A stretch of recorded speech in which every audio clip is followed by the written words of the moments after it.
Pushkin. Hey, Revisionist History listeners. Malcolm here. Before we get started, I wanted to update you on a few things. First thing, this August 24th, the Revisionist History season begins in earnest. 8 old-school episodes in a row, the little narrative jewel boxes you've come to love. We've been feeding you little bits and pieces so far this season, but this is the main event. At the heart of it is a 6-part series on guns and violence that I think is my favorite thing we've ever done. Weird, moving, funny, heartbreaking. So mark your calendars. August 24th is when it all happens. And by the way, if you want to get that whole miniseries early and binge it all at once without ads, you can, just by becoming a Pushkin Plus subscriber. In fact, just $6.99 a month or $39.99 a year gets you every one of the Pushkin shows early and ad-free. Just go to the Revisionist History show page in Apple Podcasts or pushkin.fm/plus to sign up. And one last thing, speaking of things you should binge, the latest season of our true crime masterpiece, Lost Hills, has dropped. The new season explores the legacy of Malibu's Dark Prince, Mickey Dora. Mickey was a surfer known for his style, grace, and aggression, who ruled the Malibu beaches from the 1950s to the 1970s. Celebrated for his rebellious spirit, he was also a con man who led the FBI on a 7-year manhunt around the world. Believe me, this is a show worth a listen. So sign up for Pushkin Plus, and you can binge this one too. Matt Scogan was working on Wall Street, 80 hours a week, making good money, happily married. A small-town boy from Michigan made good when he began to have a change of heart. I went through a period of my life, a mini existential crisis. My dad died in 2013. He had a cancer called multiple myeloma. He was only 60. And then just 2 years after that, my mom passed away from a different kind of cancer. She had breast cancer. And it kind of sent me into a period of life where I just felt like I love my work. It's interesting. It's intellectually stimulating. I love the people with whom I work. But I also felt this sense of like, at the end of the day, I'm showing up to work every day to help a bank make more money. I went through a season of pretty intense like prayer and discernment and just kind of feeling like I think I'm supposed to be doing something else. Scogan was on the board of the small Christian liberal arts school he'd gone to as an undergraduate, a place called Hope College on the shores of Lake Michigan. And just as his life was turning upside down, the school's president announced he was leaving. Scogan says that when he heard the news, he had an intense feeling that this was the job he was supposed to do. He thought of the Mark Twain quote, "The 2 most important days in your life are the day you're born and the day you find out why." Scogan had no academic experience. He was a ridiculous long shot. But slowly he inched forward in the process, and as he did, he realized that if it was actually going to happen, if he were really going to be the president of a college, he couldn't do what every other president was doing.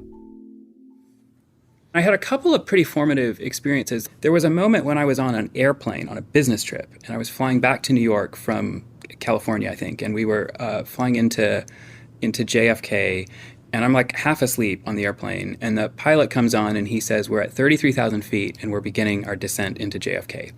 33,000 at the time was the price of Hope's tuition. And I just got this visual image in my head of 33,000 going to zero. And then it was 3 weeks later, and I was having dinner with a friend, and we were just talking about life. And I told him that I was thinking about applying for this job, and he asked me about Hope College, and he asked me about what I saw as the challenges in higher ed, and I've, of course, mentioned the cost. And he just very sort of flippantly and without thinking, he said, well, no one should have to pay for Hope. And then he repeated it, no one should have to pay for Hope. And he meant it as a joke, I think, and we both laughed. But as I was laughing, I realized, dang, he just said something profoundly true. No one should have to pay for Hope. My name is Malcolm Gladwell. You're listening to Revisionist History, my podcast about things overlooked and misunderstood. Over the years on this podcast, we have talked about the strange goings-on in higher education, ridiculously fancy amenities, the LSAT, the absurd U.S. News rankings, multi-billion-dollar endowments. This episode is about a very different kind of strange goings-on. Matt Skogan's radical experiment. Nobody should have to pay for hope. Hope is in a little town called Holland, just west of Grand Rapids, which is called Holland because Dutch immigrants settled there. The area still has a lot of tidy Dutch practicality. The big local employers are the furniture makers Herman Miller and Hayworth. The campus is right in the middle of town, a big, beautiful church at the center. I got a campus tour from a towering Nigerian student with the magnificently Nigerian first name of Marvelous. I sat in a campus coffee shop listening to a high-spirited back and forth that began with the movies and ended with scripture. The school was having a day-long conference to explain to the community what they were trying to do. A student spoke first, a young woman named Madison, a little nervous in front of the crowd. She'd made some of the art hanging on the walls around the room. Hi, everyone. Good evening, and thank you for attending what I believe is a wonderful artistic representation of Hope Forward as not only a vision, but a reality. My name is Madison, and I have the honor of belonging to the inaugural Hope Forward cohort. Hope Forward was the name Skogan gave to his experiment. Madison had made a print of a willow tree that she said symbolized what the school had done for her. Because of this gift, I feel free to pursue any area of study without the burden of excessive debt.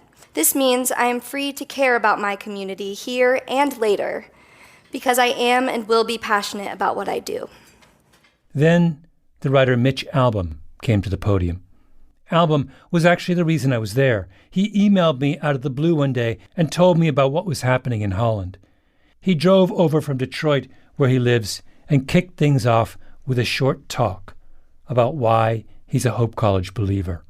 Yeah, I guess I'm here in multiple capacities. I'm sort of like a parent and proud to be. And I'm going to share with you for a couple minutes how that came to be and why I do believe that this model works, because I have seen it in action many times in my life. And in fact, the latter part of my professional life has kind of been dedicated to this.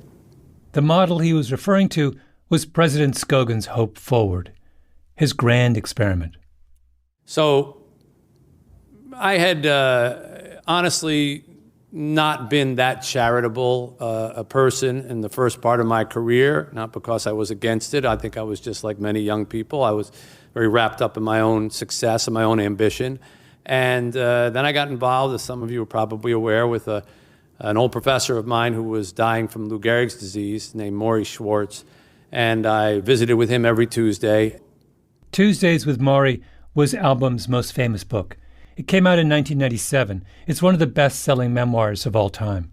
I noticed that when people would come in and visit with him, very quickly, the conversation would change. They would come in trying to cheer him up because he was dying from this terminal illness. But within a couple of minutes, he would start asking them about their work, their love life, whatever, and an hour later they'd come out in tears and they'd say, I tried to cheer him up, but next thing I know, I'm talking to him and he's asking me questions, and then he's really asking me questions, and I'm really thinking, and that's like I'm opening him and I'm crying. And I tried to cheer him up, he ended up cheering me up, he ended up comforting me, and I asked him, finally, after witnessing this so many times, I don't get it. Like, you're the one who's dying, why don't you just say, let's not talk about your problems, let's talk about my problems. And he said, Mitch, why would I ever take from people like that? Taking just makes me feel like I'm dying. Giving makes me feel like I'm living.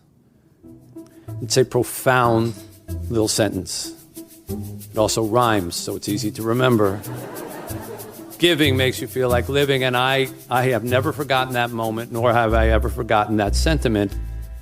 A small Christian college, a student talking about a willow tree. A best-selling writer of inspirational books introduces the rhyming catchphrase, giving makes you feel like living. If the cynic in you is bubbling to the surface right now, I understand, because these aren't the kinds of things we expect to hear on college campuses. What about the fancy new building opening? The expansion of the endowed prestigious center for this and that? The glittering credentials of the incoming class? But by the end of the evening, I kind of wished every school sounded like this.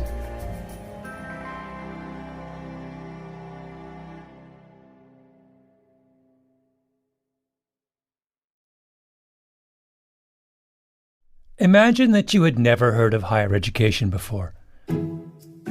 You had been living on a desert island somewhere, and suddenly, once you finished Desert Island High School, your parents decided what you needed was an American college degree. So you show up on this thing called a campus, and you ask your hosts, "What am I to you?" And they say, "We think of you as a student." Kind of. But also as a customer, because this whole thing is going to cost you a lot of money, and we need to get paid. How much, you ask? Well, it depends. Like whether you're good at things like fencing or rowing, and how much your parents make. But chances are you'll have to borrow a lot to pay for your education. So you say, "Oh, so I'm really like someone with a big mortgage. I'm a debtor." And they say, "Sure, but once you've graduated, we're going to call you every year to ask for donations on the grounds that you are now a member of our community." Your head is spinning at this point. Oh, really? What are those donations for? Well, it's for this thing we invented called an endowment, which is a big pile of cash that sits with a money manager in New York, which we use as a symbol of how important we are. So you say, wait, I'm a student, a customer, a debtor, and an investor in a Wall Street hedge fund? Are all businesses in the United States this complicated? And they say, no, just higher education. This arrangement struck Matt Scogin as deeply weird. He was a banker. He came from a world where financial arrangements had precise definitions: gross sales, net revenue, EBITDA, earnings before interest, taxes, and amortization. He was an outsider to this world. He didn't think like a college president. He doesn't even look like a college president. He was 39 when he was hired, but looks even younger. I'm short and skinny. He's shorter and skinnier. He has red hair and oversized ears and looks, and this reference will be lost to all of you under the age of 50, a little like Ron Howard in Happy Days. Later, when we were chatting with a group of students, I asked what they call him. The summer I got here, I started saying, "You should call me Matt, because my name is Matt." And then there was like an intervention. The dean of students came and a couple other people came into my office and they said, "You can't have the students call you by your first name. It's disrespectful to the office of the president." So I said, okay. So they call me President Scogin to my face. They call me who knows what. They call me Sco Daddy. They call me Sco Daddy. Scogin. Sco Daddy. There aren't a lot of Sco Daddies in the ranks of America's college presidents. When they picked you, was there a sense that they were taking a chance? Yes. There was definitely a sense they were doing something unconventional. So they were hiring a young, non-academic. But it was coming from this premise of the board wanted a recognition that something needs to be done in higher education. We need to try something different. And so they hired me and basically said, "You can do anything you want except the status quo. Like, we're hiring you to do something different." He took the job, moved into a big house near the church in the middle of campus, and started going to the cafeteria and talking to students. Student, customer, debtor, investor. What effect, he wondered, did this have on them? And I have a handful of questions that I love asking students. I like asking the same questions over and over again because I get compare and contrast answers. And one of the questions I always ask is, what do you want to do after you graduate? And I always use the word want. And what I get often as a response is what I want to do is different than what I feel like I have to do. And I'll get students say, I want to do Doctors Without Borders, or I want to do Teach for America, or the Peace Corps, or some ministry.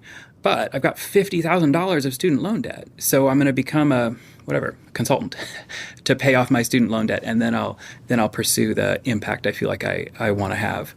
It seemed to Scogin that you can't do both.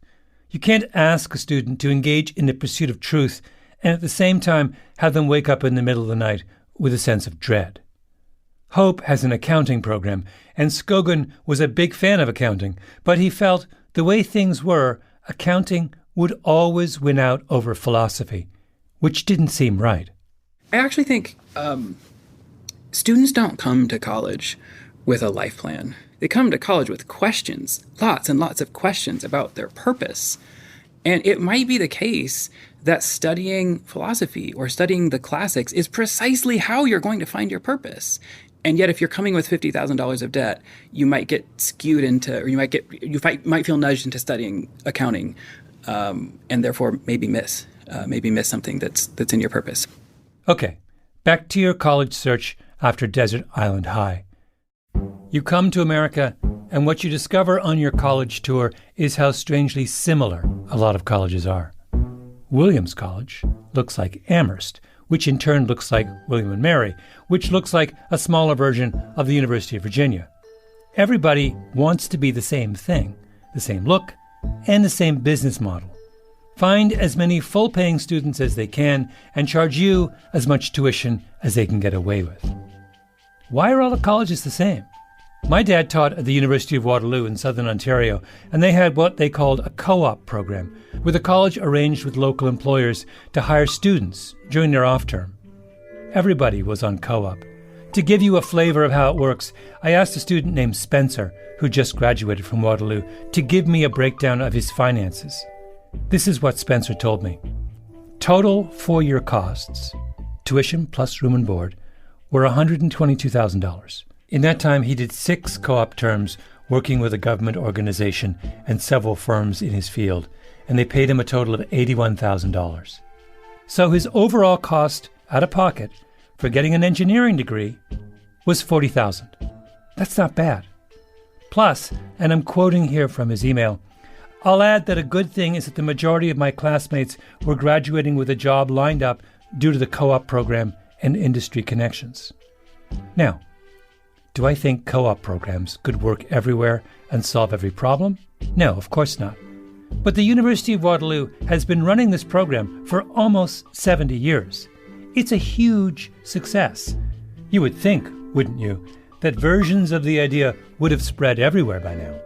That every school that has a problem with students graduating with lots of debt, which, by the way, is nearly every school, would have experimented with ways of connecting with local businesses to give their students work experience and lighten their debt burden. Has it happened? No. Why?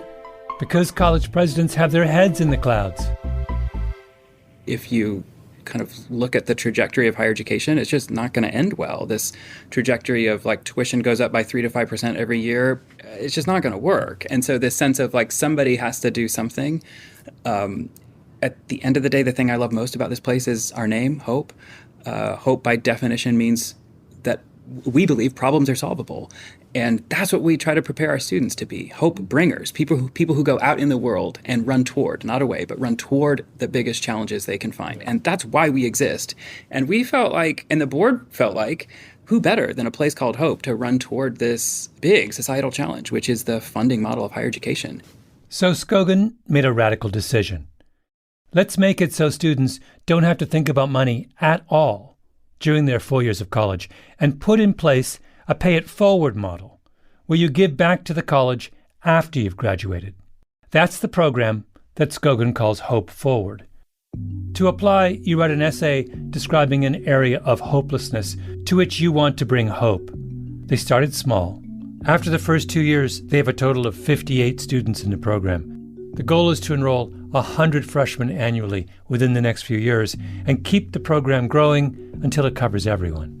If you're coming in, you don't pay anything. You don't pay anything for tuition. You sign we call it a covenant. It's basically a commitment. I sign it on behalf of the college, and then the student signs it. So we're entering into this sort of covenantal relationship, not a transactional agreement. It's not a contract. It's not a legal contract, but it's this relationship with mutual commitment.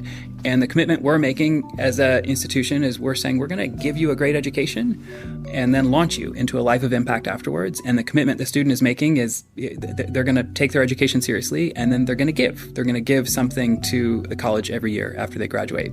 We don't specify an amount. We don't suggest an amount. Nothing like that, because we want it to truly be a gift that's given out of generosity. And we don't want it to feel like it's a different flavor of a student loan bill. Like, we're trying to move away from a system that's based on bill paying and replace it with a system that's based on gift giving. So that the relationship with students is not a transactional one at all, but rather a relationship based at its core around generosity and gratitude. The math behind a pay-it-forward system is, to say the least, daunting. Problem number one is the transition period. A school like Hope takes in about $55 million in tuition. If you say to your students, don't pay anything until later, then you have to come up with $55 million every year until the pay-it-forward money comes trickling in. If Hope Forward covered everyone, The school would need about $1 billion to handle that transition period. Problem number 2 is what happens after the transition period. How do you know that Hope Forward graduates will give back an amount equal to the cost of their education? Scogin freely admits he doesn't. Some may give far less than that. Some may give way more than that. I think that's another reason why we decided to not put a specific amount on it. If we say you've made a commitment to give and we suggest this amount in order to pay off what you would have paid through tuition, well, then people give that amount, presumably. But by not putting an amount, some people may give way more than they would have paid through tuition, and others will give less. And I think what this model does is it gives us as an institution, we're highly incentivized to help our students be successful. The more successful they are, the more opportunities they'll have to give. And likewise, for our students, it's kind of like the onus is on them. When they're in their earnings years, then it's up to them to determine how important their education was in launching them into their career. And they're sort of then paying them what they think this was worth. And it's, I think it's up to us then to make the education so valuable that they're grateful for it after they graduate. You are sailing into the unknown. Totally. Is Matt Scogin crazy? Maybe. But I have to say that I'm an optimist on Hope Forward. First, I think that Scogin is right that the success of the program depends on the school convincing its graduates that their education was worth something.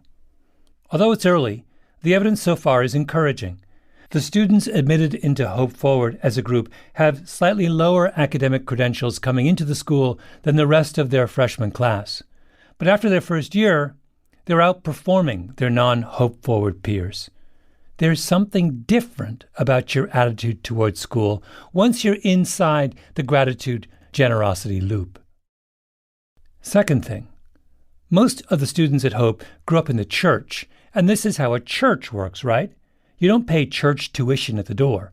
Sometimes churches encourage you to tithe 1/10 of your income, but most times you just give whatever you can.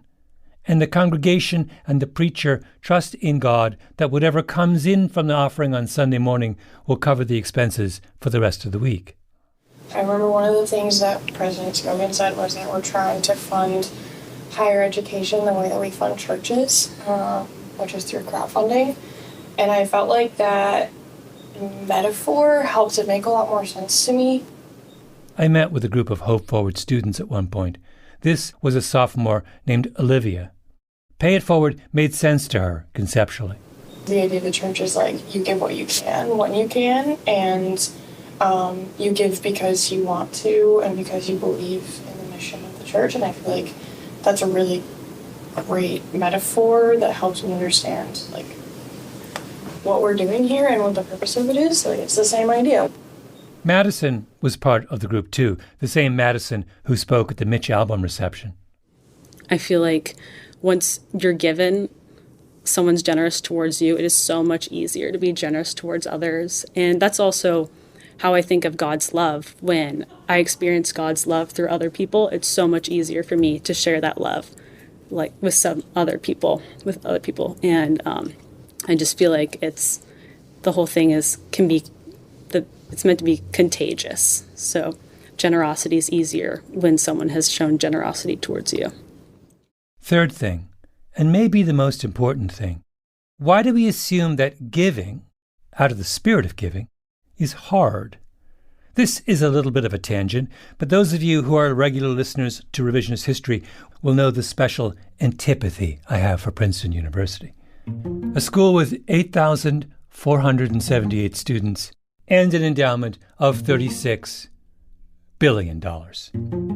Princeton's endowment is so large that in 9 of the last 11 years, its investment earnings have been greater than its entire operating budget.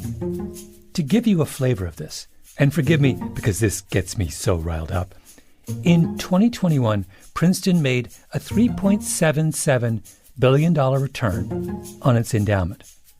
But the school's annual budget was just under $2 billion, meaning they could cover all their expenses just on the check they get at the end of the year from their wealth managers on Wall Street and still have $2 billion left. In the previous episode, I handed out the first of the Revisionist History Prizes, which honor extraordinary performances by elite college administrators.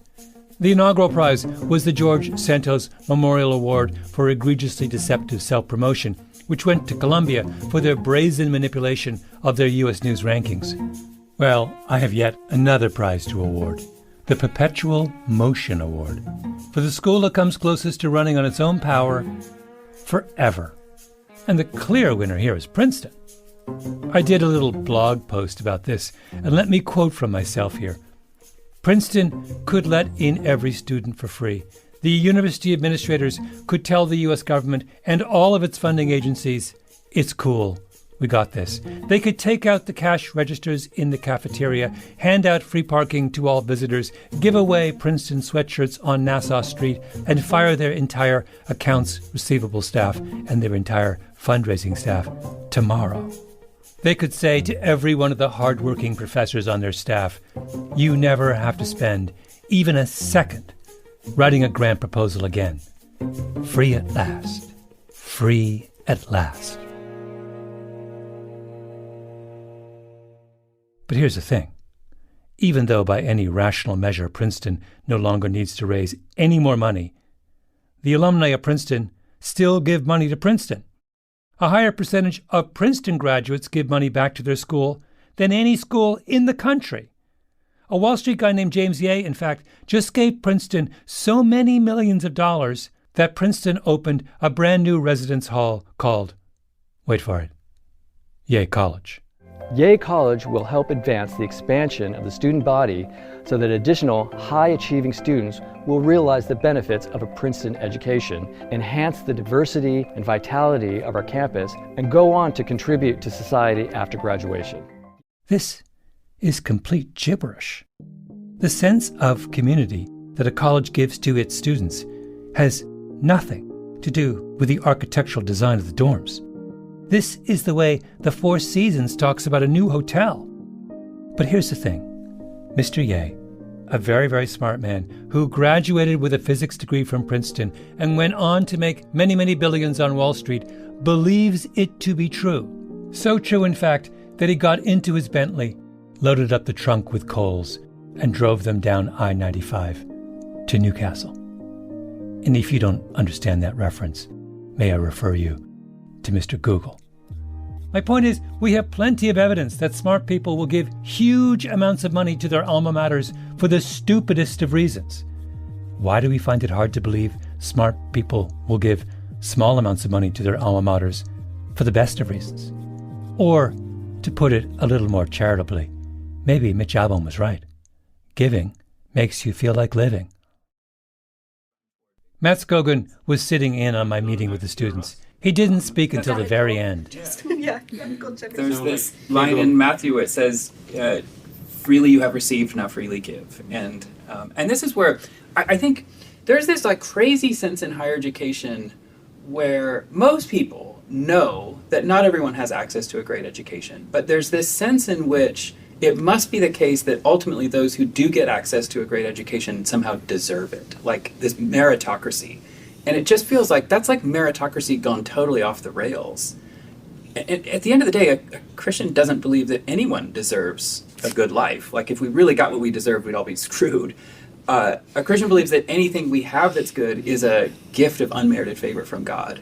And I think what you're hearing from these students is like this profound sense of we're ready to just live into that. I heard somebody once describe generosity as this mindset of circulation. Like you take a book out of the library and you know it's not yours. You're just going to read the book and then you're going to give it back to the library so that somebody else can read it. And I think that's the way a Christian ought to think about everything we have, everything we own. Like God gave us stuff just so that we could circulate it. When God blesses Abraham in the Old Testament, and he says very clearly why he blesses Abraham. He says, I've blessed you so that you can be a blessing.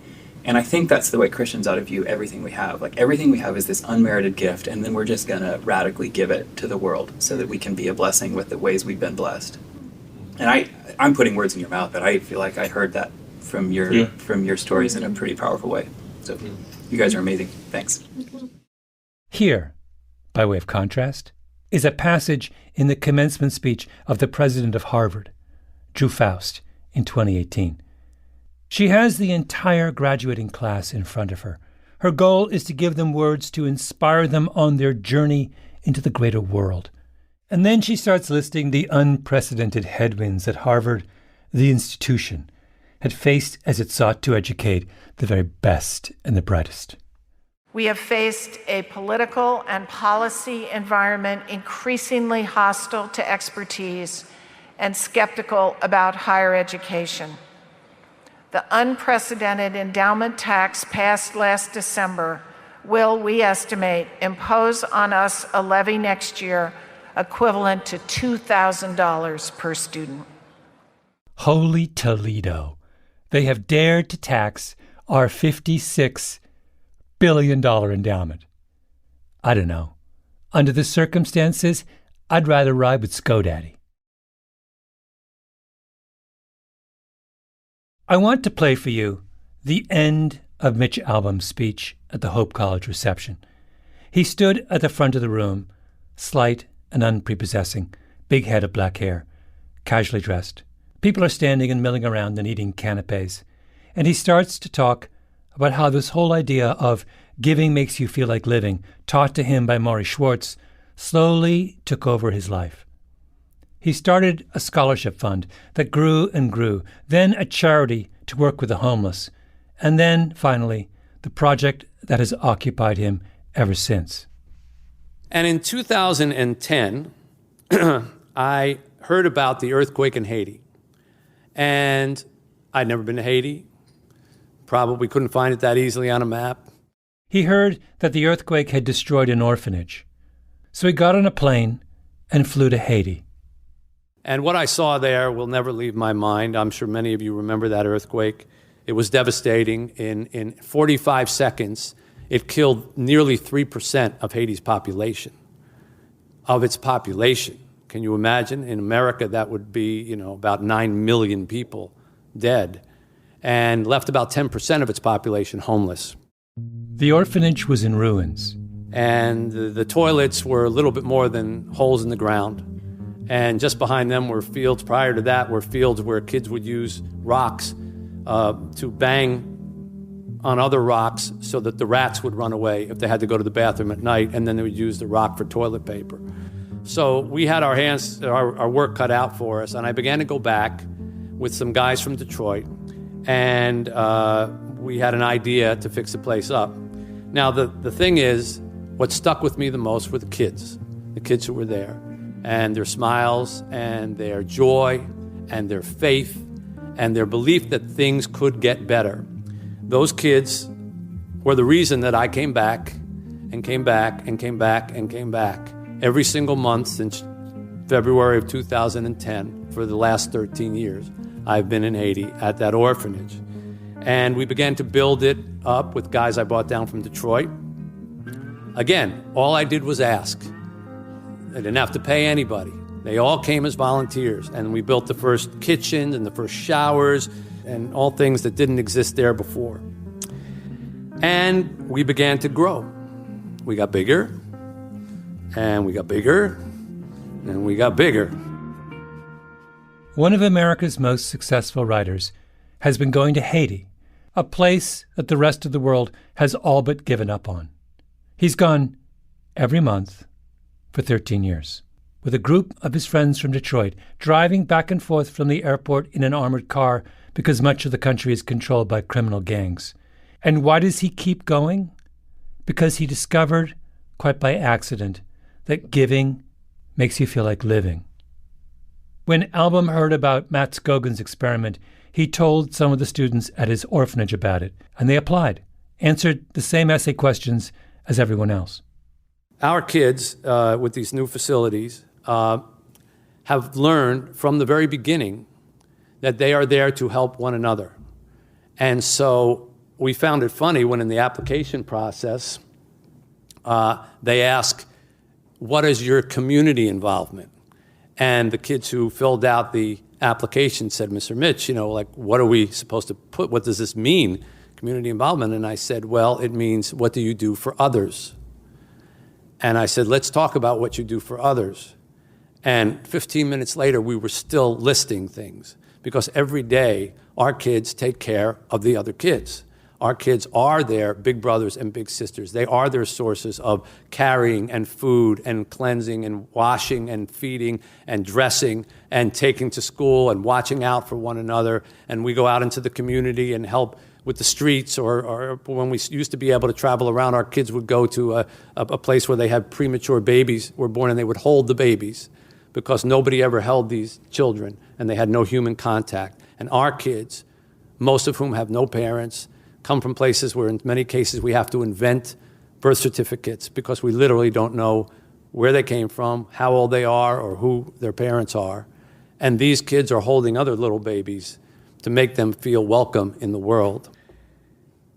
I have seen their ability and their desire to give back. So when they filled out that application, it was easy to say what they've done for others.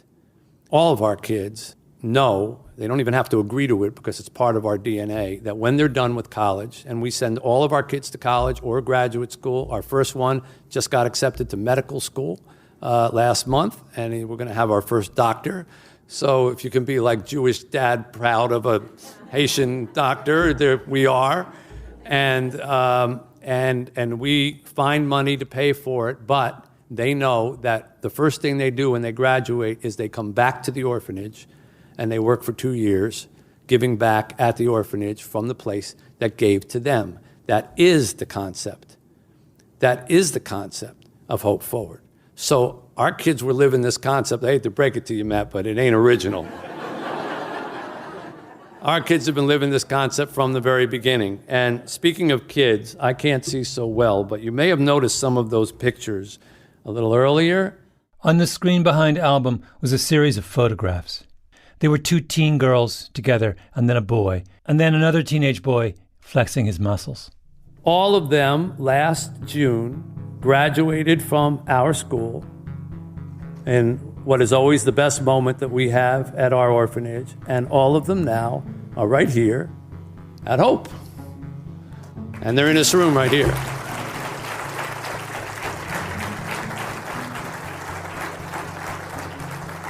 They're already going to kill me for showing those photos.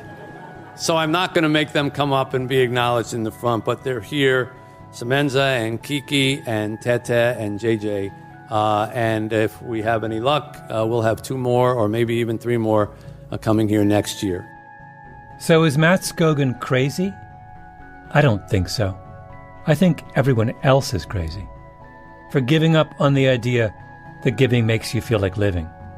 I wish you could have been there in that room, listening to Mitch Albom and Madison and Matt Scogan and all the other revolutionaries in Holland, Michigan, who believe that gratitude and generosity can help us rebuild what is broken. So we're very proud to be associated with a program that is embodying the very belief that we teach at our orphanage, the Have Faith Haiti orphanage, that you are responsible for one another in this world. And from the minute our kids arrive, they know that somebody has taken responsibility for them. And from the moment they leave us, they know that they have to take responsibility for somebody else. That is a good circle, and we're proud to be a part of it. This episode of Revisionist History was produced by Ben Nadaf Hafri and Lee Mengistu. This is actually Lee's last show with us, as she's moved on to the world of audio fiction. If you want to hear one of Lee's great accomplishments on Revisionist, check out our Little Mermaid series. Lee, we will miss you. Jacob Smith, Kiara Powell make up the rest of our producing team. Our showrunner is Peter Clowney. Original scoring by Luis Guerra. Fact-checking by Kishelle Williams and Tali Emlin. Mastering by Flawn Williams. And engineering by Nina Lawrence. Additional recording by Jonathan Fagel and Ben Ugama. Special thanks to Matt Scogan, Jason Cash, Mary Remenschneider, and everyone who welcomed us at Hope College. I'm Malcolm Gladwell.